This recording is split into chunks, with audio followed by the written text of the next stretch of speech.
કોતરવાડા ગામે લોકસભાની ચૂંટણીના અનુસંધાને આપ સૌને માર્ગદર્શન આપવા માટે પધારેલા બનાસકાંઠા લોકસભાના ઇન્ચાર્જ અને કલોલના માજી ધારાસભ્ય મારા મોટા ભાઈ ભાઈશ્રી બળદેવજી ઠાકોર સાહેબ, થરાદના માજી ધારાસભ્ય મારા નાના ભાઈ ભાઈશ્રી ગુલાબજીભાઈ, જિલ્લા કોંગ્રેસ સમિતિના પ્રમુખ આદરણીય ભાઈશ્રી ભરતસિંહજી વાઘેલા, અમારા રાજકીય સલાહકાર અને હર હંમેશા કોઈ પણ કામ કરવાનું હોય ત્યારે હું એમને વડીલ માનું છું અને પગે લાગીને આશીર્વાદ માગીએ એવા કેપી ગઢવી સાહેબ, મારા ભાઈ શ્રી ઠાકરજીભાઈ રબારી, ભાઈ શ્રી આબાભાઈ, બીકે જોશી સાહેબ, ભાઈ શ્રી નરસિંહભાઈ, આદરણીય જબરસિંહજી વાઘેલા, ભાઈ શ્રી પ્રધાનભાઈ, ભાઈ શ્રી ઈશ્વરભાઈ, બાવાજી,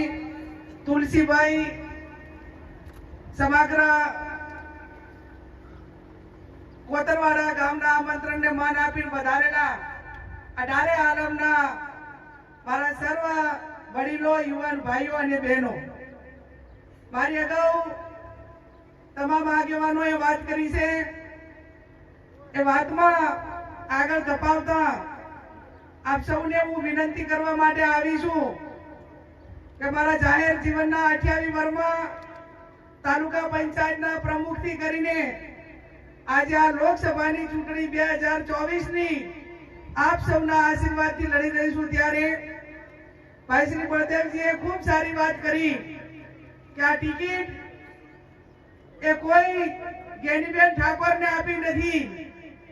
આ ટિકિટ બનાસકાંઠાની 18 આલમ અને ખાસ કરીને બનાસકાંઠા જિલ્લામાં ઠાકોર સમાજ મોટો હોવાથી આજ સુધી આ સમાજને કોઈ પક્ષે ટિકિટ નથી આપી અને કોંગ્રેસ પાર્ટી એની શરૂઆત કરી.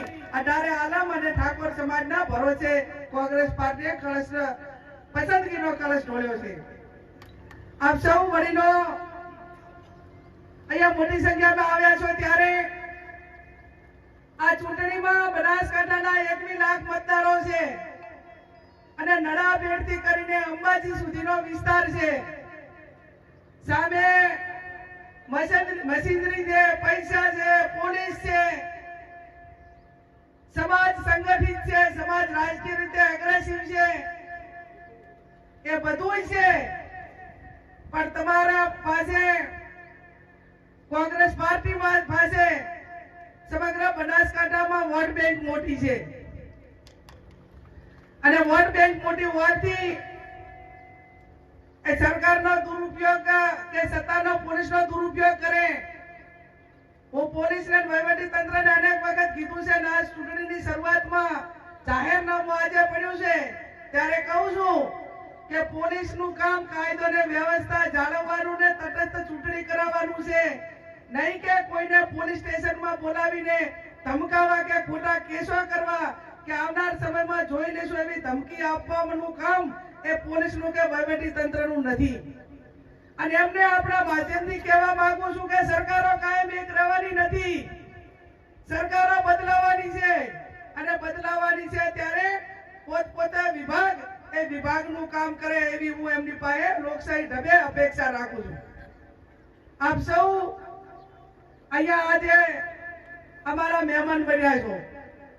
ભાઈ ગુલાબભાઈએ કીધું કે ગેનીબેન અમે તો 2 વખત તમારું મામેરું ભર્યું અને હવે આજે હું દિયોદર તાલુકા અને સમગ્ર દિયોદર તાલુકા પાસે જુવારું માંગવા આવી છું અને બાકીના જે તાલુકા છે એમની પાસે અધૂરું મામેરું પૂરું કરવા માટે આવી છું. હવે દિયોદર તાલુકા ને જુવારામાં જેટલું આટલા વર્ષમાં બાકી હોય એટલું આલોરું કાયદેસર ભાઈએ ભાગ આપવા પડે. એ અમારો વારસાઈ હક છે અને વારસાઈ હક છે ત્યારે હવે એ હકની અંદર કે પાછા નહીં રહો ને. ભાવની જનતાએ તો કુવાસી હોવા છતાં 20 વર્ષથી ત્યાં હાચવી છે.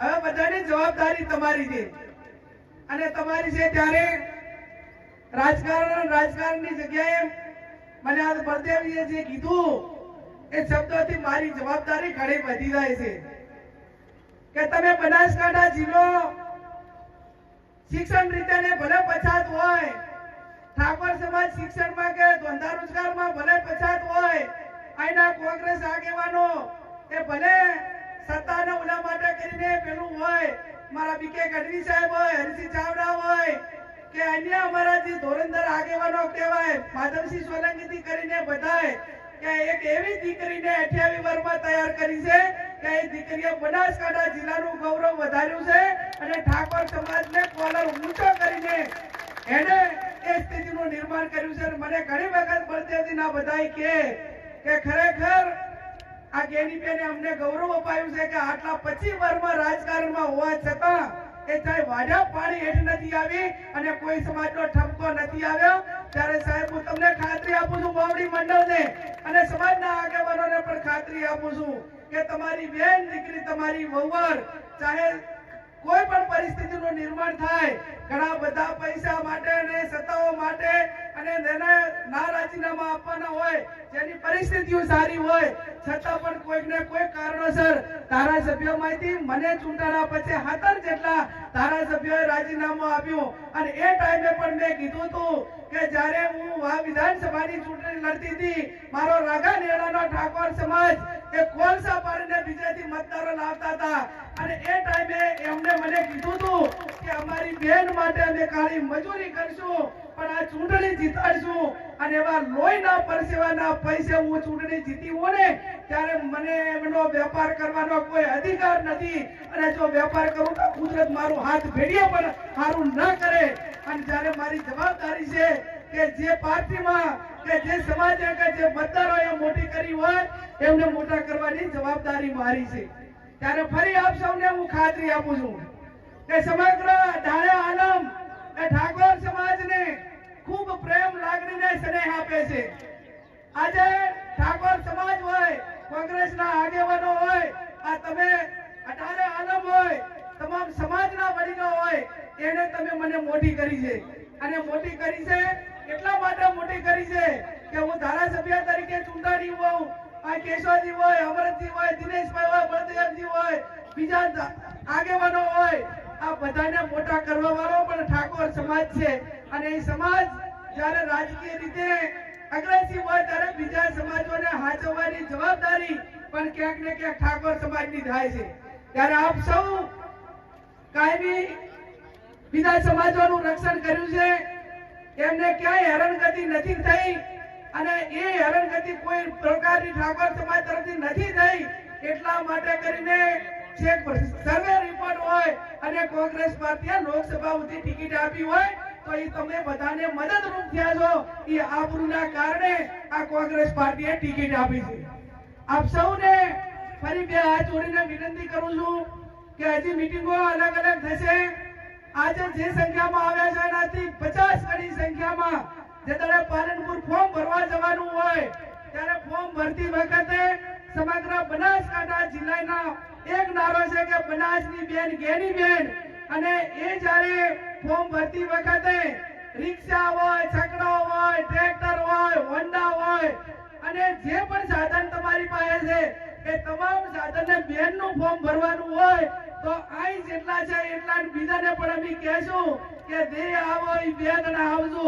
હારો રૂડો પ્રસંગ હોય ને ત્યારે આપણે હજોડે જતા હોય છે એટલે મારે મહિલાઓની સંખ્યા પણ ફોર્મ લોકસભાનું મહિલા ભરતી હોય અને 20-50% મહિલાઓ બહેનો ના હોય તો બધા પ્રસંગ પણ ના શોભે.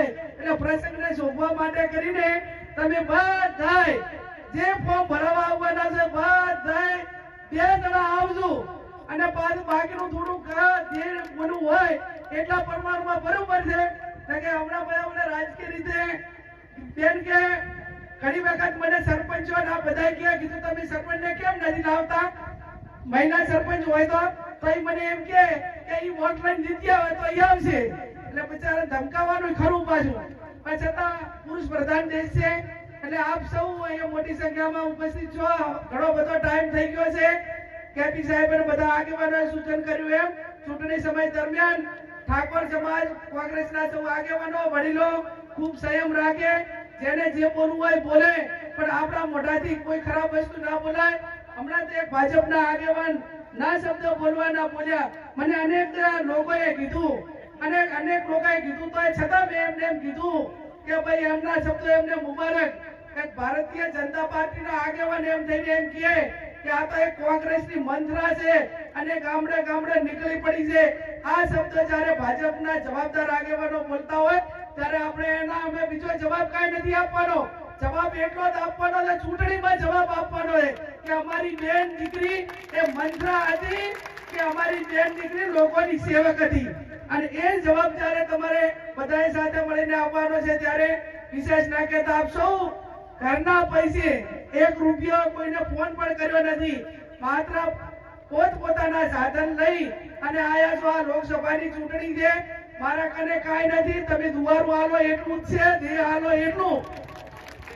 અને પોતપોતાના દુવારા દિયોદર તાલુકો દુવારામાં પોતપોતાના ગામનો ખર્ચો ઉપાડી દે જે હોય એટલો, અને બાકીના જે તાલુકા છે એ અધૂરું મામેરું પૂરું કરે. આટલો જ શબ્દો સાથે આપ સૌ મોટી સંખ્યામાં આવી અને અમને બધાને મનોબળ પૂરું પાડ્યું. ઠાકોર સાહેબનો, બધા આગેવાનોનો ખૂબ ખૂબ હૃદયપૂર્વક આભાર માનું છું. અને હવે પછી જ્યારે જિલ્લા પંચાયતની સીટ વાઇઝ મીટિંગ થાય એ ટાઈમે પણ આપ સૌને કહેવડાવશું. આપ બધાનો ખૂબ ખૂબ હૃદયપૂર્વક આભાર.